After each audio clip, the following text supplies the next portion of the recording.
Welcome to part 2 of Alexandra Mayer's in-depth analysis and commentary of Jon Ronson's The Last Days of August. View part 1 on pornnewstoday.com. Warning, this analysis and commentary does include spoilers. It seems Jon Ronson was able to track down Shazia Sahari was due to an online manifestation of the bigoted hate that Kevin Moore has essentially preached for quite a few years. If that particular venue that led Jon Ronson to finding Shazia didn't exist, I don't think that we would have learned as much of the history of Kevin Moore, which is presented in The Last Days of August. But this Shazia Sahari connection, gosh, what that girl went through, oh my gosh. It really was a situation that I could tremendously relate to. At the 58-minute mark, Axel Braun jumps in and informs Jon Ronson about Kevin Moore having checked into the Agora Hills Sheraton Hotel the night of August's death. Then Emma Hicks and Mercedes Carrera relate August was seeing another guy and wanted a divorce. So I'll tell you, this entire podcast, it was basically a who's who of the porn industry. Actually, anyone who's anybody was featured in this podcast. There were a few people who I'm surprised they didn't provide commentary or allow an interview, but I think I know why. Because they didn't want to be attached. Yeah, Axel Braun truly did provide some information about Kevin, which led to Kevin being caught in a few lies, at least from my perspective, in The Last Days of August. It could be possible that Kevin was so stricken with grief that he couldn't recall certain details properly, but it's just very strange that he never would have mentioned that he checked into that Sheraton Hotel in any other place, and that Axel Braun had to come forward about it. And it's also important to note that Axel Braun and Kevin Moore got into a bit of an altercation at, I believe, last year's Adult Entertainment Expo. Well, this is sad. At the 1 hour mark, it turned out the man August was contemplating leaving Kevin Moore for was in actuality married, with kids, and even older than Kevin. Her brother talks about her being unhappy in her own marriage, seemed to have low self-esteem. I almost wonder if this other guy that was brought into the equation was in actuality a decoy from someone that later we'll get into that she seemed to really have a bit of an attachment to. The fact that she wanted a divorce, that's interesting, isn't it? Because all this time, it doesn't seem from my perspective anywhere that Kevin Moore ever mentioned that. At the 1 hour, 15-minute mark, what August's brother relates is interesting. He claims to have felt Kevin's call to him upon August's death sounded scripted. What I think is being overlooked is that Kevin may be on the spectrum of Asperger's syndrome. Now, I'm not a medical professional, so there's no way for me to diagnose that, obviously. But I'm very, very familiar with what autism is and what Asperger's is. And there's some things about Kevin that, from my perspective, do point to him having a touch of Asperger's. And especially considering that he seems to be so much of an introvert, I think that August, being that she was such an extrovert, and being that she was so young, wasn't prepared to deal with a personality type such as Kevin's. And if she'd never been around anyone who was on the spectrum before, she wouldn't have noticed. Not at all. Around the 1 hour, 16-minute mark, it's made known that one of the larger porn studios essentially holds women's pay hostage if they don't say in their exit interview that they had a good time doing scenes that are evidently abusive and overly rough.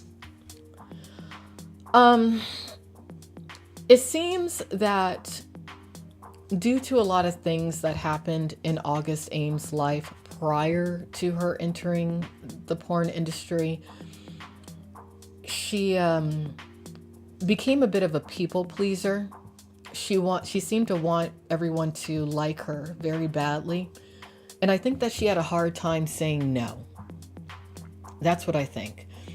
And that's something that I think a lot of female adult entertainers contend with. Just wanting to be liked, wanting to be accepted, wanting to be loved. And before August Ames passed away, she was a part of a pornographic scene that was very, very rough. And she performed in the scene with a male performer known as Marcus Dupree, who has a history of other women having voiced their complaints in regards to his performance style. So what's interesting about this is that Kevin Moore did appear to be in fairly high control of her career. And if she got roughed up on that scene and she felt that she couldn't say anything to Kevin about it, she would have been holding that in, and that would have hurt really, really, really bad. Really bad. You know, it's interesting to me because Kevin Moore, since August has died, has been spewing this mantra of, it's your body, it's your choice. But it seems to me, considering that multiple women who have dated Kevin have stated that he was in control of their no list, in other words, people that these girls were not willing to perform with, whose body really is it? Is it their body, or have they relinquished control of their body to Kevin? You know, so I think that's something that Kevin needs to think about before he continues on his crusade of it's your body, it's your choice. And we'll talk a little bit more about that later. At the 1 hour, 20-minute mark, August's brother relates that Kevin Moore is fixated on Jessica Drake, refuses to acknowledge that August felt violated by Marcus Dupree in rough scene. I'm thinking August's brother may wind up kicking a few people's asses. My heart really went out to August's brother. I believe his name was James in this particular podcast, because I think that even though he didn't say so, he felt a certain level of responsibility for not knowing more about what August Ames was involved in, not knowing about the types of shoots that she was involved in, not even knowing about the intricacies of what the porn industry truly is. At that 1 hour, 20-minute mark, you really do start to get a sense that Kevin Moore is a bit on that autism, Asperger's spectrum, because he does seem unhealthily fixated on Jessica Drake, who really had nothing to do at all with the death of August Ames. And I think that it's not even just the death that has him fixated on Jessica Drake. I think that Kevin's obsession essentially with Jessica Drake has to do with him feeling that he was creating another sort of Jessica Drake within August Ames. And that happens sometimes with these guys in the industry. They fixate on a woman who has attained a certain level of success, and they try to find another girl who they can groom to be akin to that woman. But the fact that Kevin, for some reason, doesn't seem to want to fault the interaction between August Ames and Marcus Dupree in any way, it just makes me wonder if the reason that he refuses to do that is because he doesn't want to fault himself for not having added Marcus Dupree to August's no list, or if in actuality it has to do with a tad of misogyny that he embodies. Maybe also it has to do with his associations within the porn industry. Maybe he doesn't want to piss somebody off. Kevin Moore does seem to know the game of the porn industry quite well. And he wouldn't want to rock the boat when it comes to the politics of males often not being faulted when they treat women in some of the most horrific of ways. Finally, at the 1 hour, 24-minute mark, Jon Robson interviews a photographer who is very real about the issue of older men interacting with women half their age in the porn industry and creating a damaging, dysfunctional, and unhealthy father figure culture. Yeah. Thank you very much, Mr. Robson, for addressing that particular point on a mainstream platform. Because I'll tell you, many years ago, when I was an adult actress known as Monica Foster, upon my entrance into the American pornographic industry, I was floored as to how many older men, I'm talking men 40 into their 60s, displayed such a high level of entitlement when it came to the manipulation of women under the age of 25, when it came to their expectations of them, when it came to how they felt that it was okay to control them, when it came to just how openly they felt that it was normal to bully so many of these young women. When I look at quite a few of the men that I've had to contend with since my departure from the adult entertainment industry, when I look at their ages and what they have had the nerve to say about me, whether they knew me or not,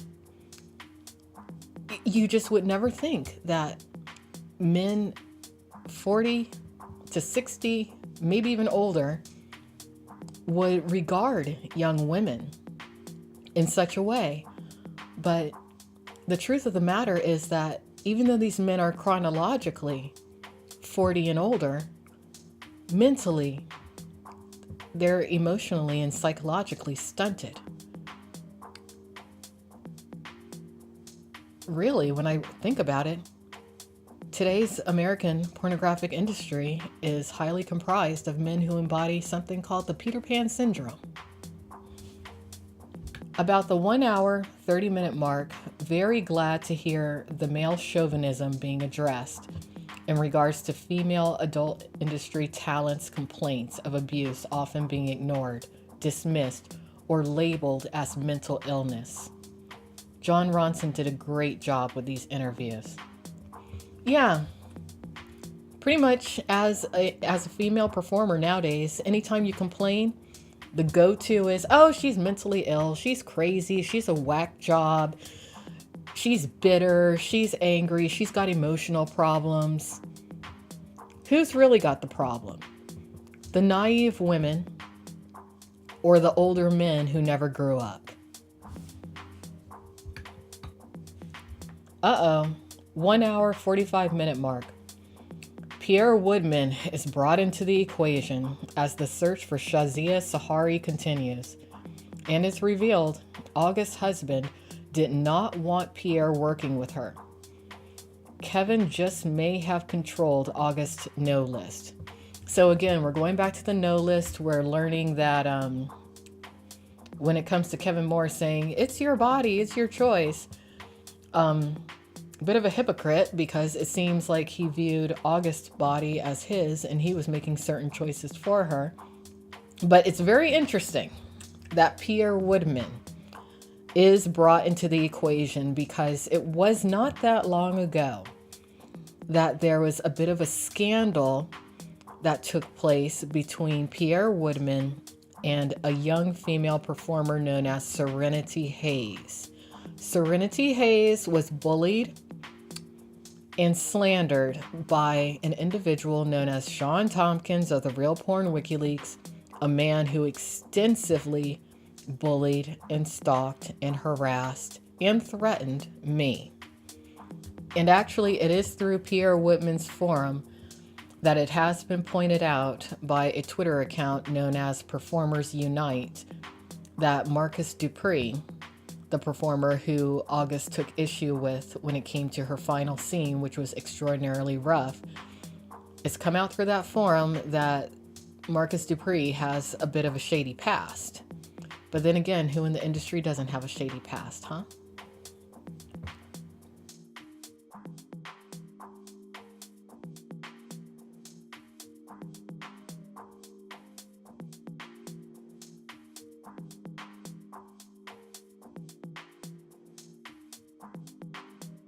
At the 1 hour, 47-minute mark, Jon Robson meets with Lexington Steele to interview him about Kevin Moore's mystery ex-wife, Shazia Sahari, in a Whole Foods parking lot. And Axel Braun arranged the meeting.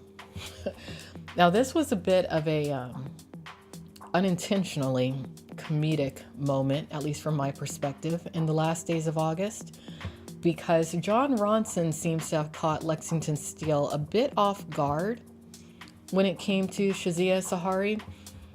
And I'm not going to say much about this particular situation, but what I will say is that Lexington Steele has a sort of business relationship, it seems, with Kevin Moore. So I don't think that he wanted to throw Kevin under the bus. But if you really listen to that interview segment, you will hear that it seems that Lexington was holding a bit back when it came to Shazia Sahari. Wow, 1 hour and 51-minute mark. Lisa Ann calls Jon Robson and essentially threatens him about the project he's doing on August Ames. Claims he's making porn stars feel uneasy, but seems to try to coerce him into investigating Derek Hay. I don't understand Lisa Ann. I really don't. And I kind of don't want to, because Lisa Ann, it seems, has really been put through the ringer when it comes to the adult entertainment industry, but it's almost as though she carries with her a bit of Stockholm syndrome, because she will badmouth the industry to such an extent, yet she doesn't seem to be able to pull away or cut ties. Look for part 3 of Alexandra Mayer's in-depth analysis and commentary of Jon Robson's The Last Days of August on the next Porn News Today Live.